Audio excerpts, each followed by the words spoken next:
Pelatih timnas Jepang ogah remehkan timnas Indonesia di babak ketiga kualifikasi Piala Dunia 2026.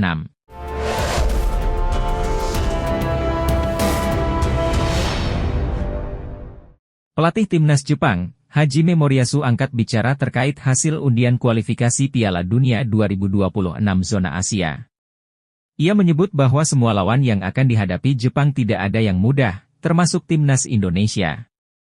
Timnas Jepang tergabung dalam grup C. Mereka harus bersaing dengan Australia, Bahrain, Arab Saudi, Cina dan juga timnas Indonesia. Moriyasu mengakui bahwa Jepang masuk dalam grup yang sangat sulit. Pandangan pertama saya atas hasil undian ini adalah kami masuk dalam grup yang sangat sulit, buka Moriyasu di laman resmi JFA. Moriyasu menyebut bahwa timnas Jepang tidak boleh meremehkan tim manapun di grup C ini, termasuk timnas Indonesia yang rankingnya paling buncit. Ia menyebut bahwa semua tim akan tampil all out untuk lolos ke Piala Dunia 2026 sehingga Jepang harus siap memberikan performa terbaik mereka. Di babak sebelumnya, kami menemui kesulitan yang besar. Jadi saya rasa di babak ini semua pertandingan akan berjalan dengan jauh lebih sulit lagi, sambung Moriyasu. Meski begitu, kami akan menatap setiap pertandingan dengan determinasi dan juga keberanian yang besar. Persaingan di Asia tidak mudah, namun kami akan mencoba untuk menutup semua pertandingan dengan kemenangan. Pada kesempatan ini, Moriyasu juga mengajukan permintaan terbuka kepada seluruh warga Jepang. Ia butuh dukungan seluruh warga Jepang agar The Samurai Blues bisa lolos ke Piala Dunia 2026. Bersama-sama dengan para pemain dan para staf, kami akan memanfaatkan seluruh pengalaman kami sebagai sebuah tim di babak ini. Saya juga mengajak seluruh pendukung kami untuk membantu kami dalam pertempuran ini, pungkasnya. Legenda timnas Indonesia, Boa Salosa bakal membantu mencarikan pemain keturunan atau diaspora untuk skuad Garuda.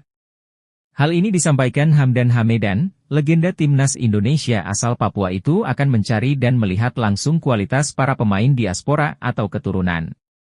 Timnas Indonesia selalu ada slot untuk para pemain keturunan atau diaspora yang ada di luar negeri, kata Hamdan Hamedan. Oleh sebab itu legenda kita, Boa Salosa siap memberi dukungan dan mencari pemain diaspora atau keturunan yang ada di luar negeri, lanjut Hamdan. Pemain naturalisasi itu diharapkan bisa mendongkrak prestasi timnas Indonesia di level internasional dan kini progres mereka dinilai cukup positif. Ketua Umum PSSI Erick Thohir juga pernah menyatakan bahwa dirinya masih menunggu proses naturalisasi 5 pemain keturunan lainnya untuk memperkuat timnas Indonesia. Meski demikian, program naturalisasi pemain keturunan yang dilakukan oleh PSSI untuk memperkuat timnas Indonesia mendapat sejumlah tanggapan dari berbagai pihak, tidak terkecuali dari legenda timnas Indonesia sendiri. Salah satu pihak yang memberi tanggapan atas program naturalisasi timnas Indonesia adalah legenda sepak bola Indonesia yang pernah menjadi striker andalan skuad Garuda. 3-5 tahun ke depan saya yakin sepak bola Indonesia akan jauh lebih baik, mari kita ingat kata-kata saya, kata Boa Salosa. Media Thailand, Hager Sport soroti Kenzo Goutmin yang dirumorkan bakal dinaturalisasi Indonesia. Meski proses naturalisasinya belum diproses, nama Kenzo Goutmin tetap menjadi banyak perbincangan di media Asia, khususnya wilayah ASEAN. Banyak rumor jika bergabungnya gelandang 22 tahun itu ke timnas Indonesia, serta beberapa pemain naturalisasi lainnya membuat perubahan pandangan tim ASEAN seperti Thailand. Tiger Sport mengatakan bahwa mereka tidak tahu sampai kapan timnas Indonesia akan terus menambah pemain keturunan dan membuatnya seperti tim Eropa. Indonesia terus melakukan perubahan dengan pemain Eropanya, dan sekarang mereka sudah menaturalisasi pemain dalam jumlah yang begitu besar, tulis Tiger Sport. Sampai kapan mereka akan melakukan ini? Sekarang ada nama baru, Kenzo Goutmin, muda, bermain di kasta tertinggi sepak bola Belanda, tambahnya. Saya pikir jika Indonesia terus melakukan naturalisasi, tim nasional Thailand akan kalah saing dengan Indonesia, tegasnya. Anggota Exco PSSI, Arya Sinulinga mengungkapkan bahwa ada pemain keturunan bernama Kenzo Goutmin yang tertarik menjadi warga negara Indonesia, WNI. Nama Kenzo Goutmin disebut saat Arya Sinulinga ditanya oleh salah satu media di Jakarta. PSSI disebut tengah menjajaki kemungkinan memboyong pemain keturunan yang bermain di Eropa untuk memperkuat timnas Indonesia. Menurut beberapa sumber, Kenzo Goutmin merupakan pemain keturunan Indonesia, Suriname dan Belanda. Bak Gayung bersambut, pemain 22 tahun itu dikabarkan tertarik membela timnas Indonesia, hal itu seperti diungkapkan Arya Sinulinga di depan pewarta. Pemain tersebut, Kenzo, saya dengar memang tertarik untuk menjalani proses naturalisasi, kata Arya. Tapi ingat ini masih rumor yang dibuat teman-teman media, jadi kita, PSSI, pasti akan mencari tahu tentang pemain tersebut, tambahnya. Jika memang sesuai, kita akan ajukan ke pelatih oke, langsung kita proses naturalisasi, tegasnya. Legenda timnas Jepang, Keisuke Honda, menyebut timnas Indonesia sebagai kesebelasan yang sangat berbahaya di Asia Tenggara. Ia menantikan duel Garuda melawan Samurai Biru di putaran 3 kualifikasi Piala Dunia 2026 zona Asia. Timnas Indonesia berpotensi berjumpa Jepang di putaran ketiga. Tim Merah Putih masuk ke pot 6 undian, sementara skuad asuhan Haji Memoriasu ada di pot 1 alias unggulan. Sementara itu, Honda sudah pernah merasakan seperti apa berbahayanya timnas Indonesia. Ex-AC Milan itu menghadapi anak asuh Shin Tae-yong di Piala AFF 2022 selaku manajer timnas Kamboja. Oleh karena itu, Honda berani menyebut Indonesia sebagai kesebelasan paling berbahaya di Asia Tenggara. Ia mengatakan, komposisi pemainnya juga komplit. Indonesia adalah tim yang sangat berbahaya di Asia Tenggara. Dari sisi kualitas, mereka punya pemain komplit, ujar Honda, mengutip dari media Vietnam, dan Tri, Minggu, 23 Juni 2024. Indonesia, ini merupakan tim terlengkap di kawasan Asia Tenggara tersebut, tukas pria berusia 38 tahun tersebut. Mengingat ada potensi Indonesia bertemu Jepang, Honda menantikan duel tersebut terjadi di putaran 3 kualifikasi Piala Dunia 2026 zona Asia. Tentu, laga dipastikan berjalan menarik. Menarik untuk menunggu pertandingan antara mereka, timnas Indonesia, dan tim Jepang di kualifikasi Piala Dunia, tandas Honda. Pelatih timnas Indonesia, Shin Tae-yong, dijamin pusing karena ada 4 penyerang ganas asal Belanda yang bisa dinaturalisasi untuk membantu skuad Garuda lolos Piala Dunia 2026.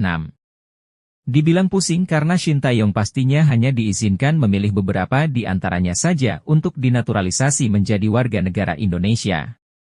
Saat ini setidaknya ada 4 penyerang diaspora yang bisa didekati PSSI untuk dinaturalisasi dan memperkuat timnas Indonesia.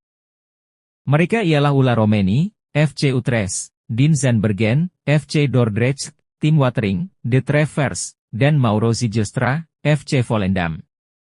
Ulla Romeni memang hanya mencetak 1 gol di Eredivisie 2023 hingga 2024, namun penyerang 24 tahun ini sanggup mengemas 11 gol di Eredivisie 2022 hingga 2023.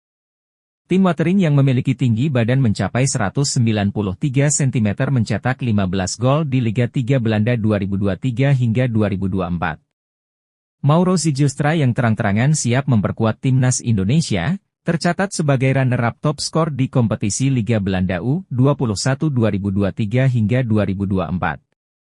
Terakhir, Dean Zandbergen mencetak 5 gol dan 6 assist bersama Sparta Rotterdam U21 di Liga 3 Belanda 2023 hingga 2024. PSSI kabarnya sudah melakukan pendekatan kepada Ulla Romeni, namun tidak diketahui prosesnya sudah sampai mana. Jika Ulla Romeni sulit didapatkan, Shin Tae-yong dan PSSI sejatinya bisa mengalihkan bidikan ke 3 nama lain. Satu hal yang pasti, PSSI mesti mendapatkan penyerang ganas sebelum timnas Indonesia tampil di babak ketiga kualifikasi Piala Dunia 2026 zona Asia. Jika tidak, sulit bagi skuad Garuda membongkar pertahanan tim-tim kuat Asia di babak tersebut. Nama Shiloh Caesar Tezan mungkin bisa jadi salah satu referensi buat timnas Indonesia yang sedang gencar mencari pemain keturunan berkualitas dari Eropa. Jelang tampil di sejumlah ajang bergengsi, PSSI dan pelatih timnas Indonesia memang terlihat aktif memantau para pemain keturunan yang berkualitas di luar negeri. Teranyar, ada nama Kelvin Verdong dan Jens Raven yang sudah resmi menjadi warga negara Indonesia dan jadi bagian timnas Indonesia. Selain 2 pemain tersebut, ada 1 nama lagi yang mungkin bisa jadi opsi buat PSSI untuk dinaturalisasi yakni Shiloh Tezan asal klub Liga Belanda, FC Dordrecht. Shiloh yang masih berusia 21 tahun itu diketahui memiliki darah Indonesia, Suriname dan Belanda. Berposisi sebagai pemain gelandang, Shiloh punya segudang kualitas yang membuatnya layak jadi pilihan utama buat timnas Indonesia. Berikut admin coba mengulas profil serta potensi dari Shiloh Tezan, penyerang berdarah Indonesia di kompetisi Eropa. Shiloh Kiesaar-Tezan merupakan pesepak bola muda asal Belanda yang lahir di kota Rotterdam pada tanggal 14 Mei 2003 silam. Dilansir dari keterangan akun Instagram Indonesia Talent, diketahui bahwa Shiloh Tezan memiliki garis keturunan Indonesia serta Suriname dalam dirinya. Shiloh Kiesaar-Tezan adalah pemain gelandang serang rasa striker berdarah Belanda Indonesia Suriname, kini bergabung dengan FC Dordrecht, tulis akun tersebut. Pemain yang memiliki kaki dominan kanan tersebut telah bermain sebanyak 39 penampilan di musim ini dan mampu mencetak 11 gol serta 5 assist. Gimana nih menurut kalian? Apakah sosok Shiloh Kiesaar-Tezan layak untuk memperkuat timnas Indonesia?